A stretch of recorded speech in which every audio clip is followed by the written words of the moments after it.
Number 2 is I was more bothered about my time than I was about Zoom calls, right? Let me explain. I think a lot of closers nowadays, they feel like they need to just be on Zoom calls to carry out what they're trying to carry out. And granted, that's how you carry out the process properly. But for me, I'm just like, I'll pitch someone on the phone. I'll pitch someone on a Zoom. I'm not even spending more than 10 minutes on a Zoom. Like, I'm getting the pitch out and I'm like, look, are you interested or not? I've got other clients. What's going to make this financially feasible for you? What's the next step from here? And it's very different from your typical emotional sell. But I think it sort of depends on what you're selling as well to whether or not you can actually do that with someone. That's another thing, right? I'm not bothered about whether I'm on a Zoom or whether I'm on like a phone call. I'm just bothered about speaking to the right people. Just making sure that even if I'm on a Zoom call. So yeah, even if I'm on a Zoom call, I'm not going to waste more than 5 minutes on a call with someone if I know that they're ultimately not going to buy. Like, just spend more time focusing on people who want to buy. And this goes for founder-led sales. This goes for closers, that sort of thing. I would rather be on the phone with someone who is a qualified prospect than on a Zoom call with someone who's unqualified. So if someone's unqualified on a Zoom, end the Zoom and start ringing people who are qualified, who will potentially buy from you. That's my take on it anyway. You might want to jump on a Zoom, do the emotional sell, all that sort of stuff. For me, it's like, look, I would rather be on the phone speaking to qualified prospects or potentially getting in touch with qualified prospects. So yeah, I mean, at the minute, literally past few days, I've been doing cold calls. I've been doing warm calls. I've been doing SMS. I've been doing emails. I've been doing LinkedIn outreach. Just myself, I've become like an SDR 360. And I think this is another mindset shift as well with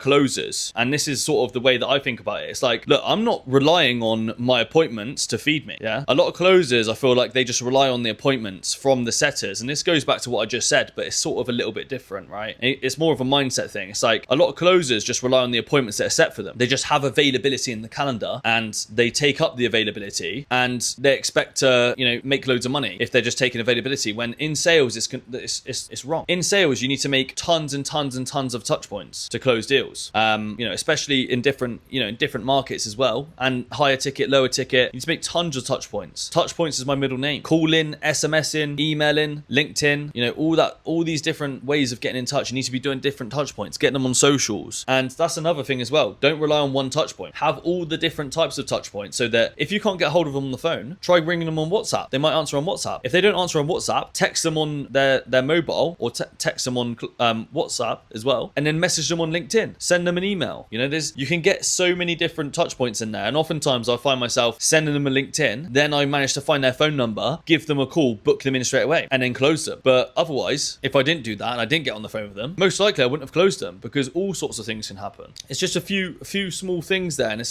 just mindset shifts, right? Get in touch with the prospect. Don't rely on them to get in touch with you.